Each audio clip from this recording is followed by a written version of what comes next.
بسم اللہ الرحمن الرحیم۔ محترمہ بے نظیر بھٹو کی سالگرہ کے موقع پر قومی اخبارات میں شائع ہونے والا میرا کالم ایسا آسان نہیں بے نظیر ہونا۔ بے نظیر ایک ایسا نام ہے جو دنیا کے کسی بھی حصے میں لیا جائے تو ایک مسحور کن شخصیت کی تصویر ذہنوں میں ابھرتی ہے۔ محترمہ بے نظیر بھٹو شہید، عالم اسلام کی پہلی منتخب کم عمر ترین خاتون وزیر اعظم۔ 21 جون 1953 میں جب ذوالفقار علی بھٹو کے ہاں پہلی بیٹی کی پیدائش ہوئی تو نام بے نظیر رکھا گیا۔ اس نام کا ایک استعارہ میں تبدیل ہونا اور ایک فکر بننا ایک طویل جدوجہد کا نام ہے۔ یہ بے نظیر جدوجہد ہی بے نظیر کی سوانح حیات ہے۔ کسی نامور شخصیت کے ہاں پیدا ہونا قابل فخر بات تو ہے، مگر بڑی بات یہ ہے کہ جو آپ کے تعارف کا باعث ہو، ان کے نام کو آپ اپنے کردار سے بام عروج پر پہنچا۔ محترمہ بے نظیر بھٹو نے بھٹو شہید کی سیاسی جدوجہد کو آگے بڑھاتے ہوئے پاکستان میں جمہوریت، آزادی، اظہار رائے کی آزادی، مساوات، معاشی اور معاشرتی طور پر کمزور طبقات کے لیے بے مثال جدوجہد کی۔ بھٹو خاندان میں بچیوں کی تعلیم کو معیوب سمجھا جاتا تھا، لہٰذا بے نظیر بھٹو کی تعلیم کے لیے ایسی روایات سے بغاوت کرتے ہوئے ذوالفقار علی بھٹو اور بیگم نصرت بھٹو نے روشن خیالی کا راستہ اپنایا۔ بے نظیر بھٹو ذہین تو بہت تھی مگر انتہائی حساس بھی تھی۔ کسی کی بندوق سے مارے جانے والے کبوتر کی موت نے بھی انہیں بہت افسردہ کر دیا تو والدہ نے انہیں تاریخ کی سب سے دلیر خاتون جناب زینب سلام اللہ علیہ کے کردار کا سبق دیا، جو ہمیشہ بے نظیر بھٹو کے لیے مینار نور بن گیا، اور اس لازوال کردار کی چھاپ بی بی کی روح پہ لگ گئی۔ جس عمر میں بچیاں پریوں کی کہانیاں سنتی ہیں، بے نظیر ان کرداروں سے اپنی روح کو سیراب کرنے لگی۔ والد نے انہیں دنیا کی بہترین درسگاہوں میں علم کے حصول کے لیے بھیجا اور اس کے ساتھ ساتھ خاص تربیت بھی جاری رکھی۔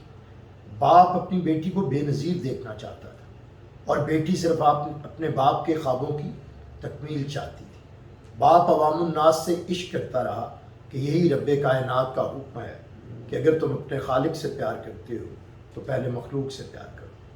جب محترمہ اعلیٰ تعلیم کے لیے ریڈ کلف کالج روانہ ہونے لگیں تو بھٹو صاحب نے انہیں کچھ یوں نصیحت کی: پاکستان میں بہت کم لوگوں کو تمہارے جیسے مواقع میسر آتے ہیں، تمہیں اس کا پورا فائدہ اٹھانا چاہیے، اور مت بھولو کہ تمہارے بھیجے جانے پر جو خرچہ اٹھے گا وہ ہماری اپنی زمینوں سے آتا ہے۔ ان لوگوں کی محنت جو خون پسینہ ایک کر کے کماتے ہیں، زمینوں پر کام کرتے ہیں، تمہیں ان کا قرض چکانا ہے، اور یہ قرض تم چکا سکتی ہو اگر بفضل خدا اپنی تعلیم کو ان لوگوں کی زندگیاں بہتر بنانے پر صرف کرو۔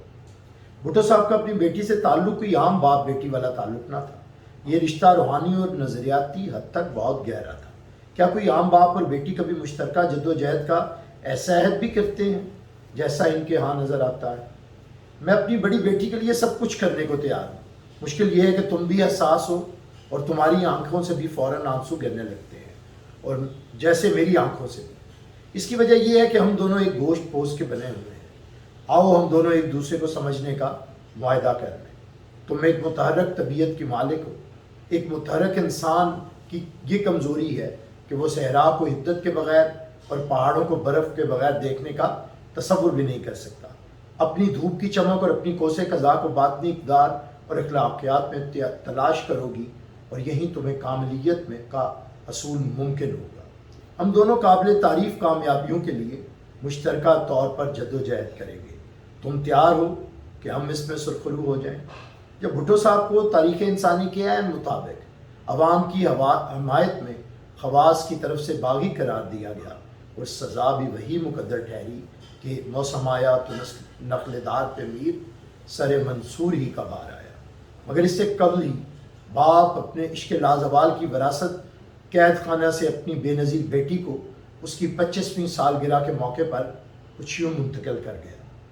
ایک بدنصیب قیدی باپ اپنی پیاری اور ذہین بیٹی کو خط کے ذریعے سالگرہ کی مبارکباد کیسے دے پائے گا، جو اپنے باپ کی زندگی کے لیے جدوجہد کر رہی ہے اور خود بھی پابند سلاسل ہے، جو اپنے ماں کے سانجے دکھ کو جانتی ہے۔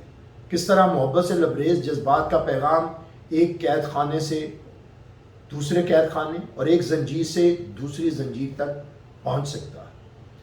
تمہارے دادا نے مجھے باوقار سیاست سکھائی اور تمہاری دادی سے میں نے غریب کی سیاست سیکھی۔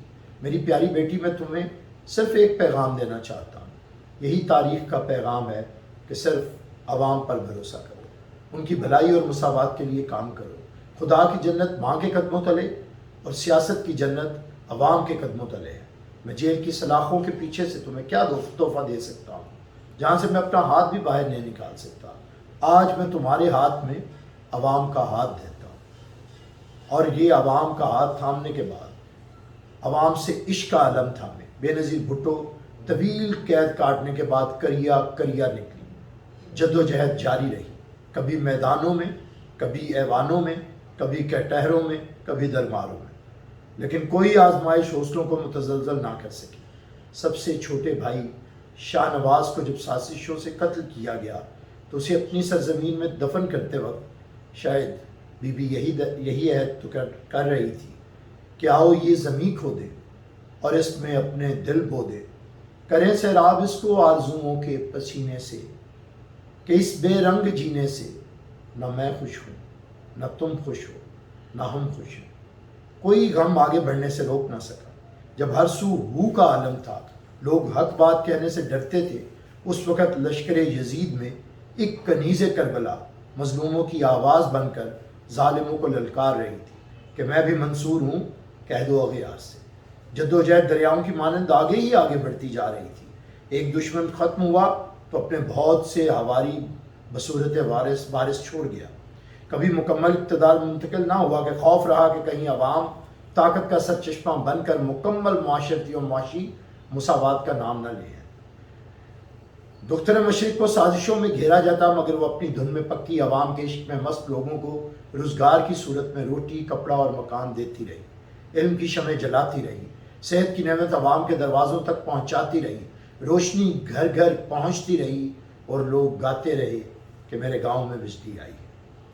مگر جیل والے تو ہمیشہ سے روشنی سے ڈرتے ہیں، لہٰذا پھر سازش گھڑی اور نصرت کی آنکھوں کے نور مرتضیٰ کے خون کی ہولی کھیلی گئی، اور بھٹو کو قتل کر کے دوسرے بھٹو کی حکومت کا خاتمہ ایک گھنونا کھیل تھا۔ ماں اور بہن کے ہمراہ گبرو جوان بھائی کا لاشا دفنانا اور دل کا غم بی بی نے کچھ یوں بیان کیا: آج گڑی خدا بخش کے قبرستان میں ہم 3 عورتیں تھیں اور ہمارے ساتھ 3 قبریں تھیں۔ 17 سالوں میں بھٹو خاندان کے تینوں مرد عوام، جمہوریت اور مساوات پر قربان ہو گئے۔ ان سب کے باوجود جدوجہد جاری رہی۔ دلیر اور غیرت مند خاتون کی جوانی کے 12 سال جیل میں گزر گئے۔ بھٹو کی بیٹی اور بلاول کی ماں بچوں کو ساتھ لیے ایک شہر سے دوسرے شہر عدالتوں اور کٹہروں میں پیش ہوتی رہی۔ آج بھٹو کے قاتل کے وارث جب بھٹو کے کارناموں کا ورد کرتے ہیں تو سمجھ آتی ہے کہ بے نظیر جدوجہد کا ثمر کیا ہوتا ہے۔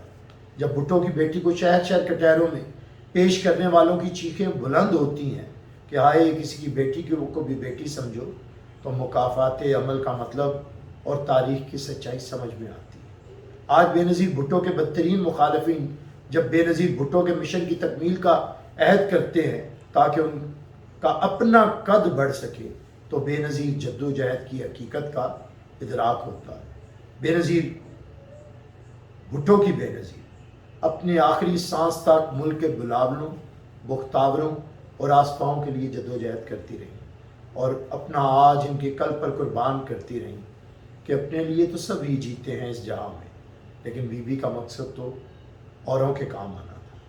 آج کے بونے حکمران جب بے نظیر بھٹو انکم سپورٹ پروگرام سے بے نظیر کا نام ختم کرنا چاہتے ہیں، تو بے نظیر کی غریب مائیں اور بہنیں ان کے سامنے جیے بے نظیر کا نعرہ بلند کرتی ہیں، تو ثابت ہوتا ہے کہ جو دل میں بس رہا ہے حکومت اسی کی ہے۔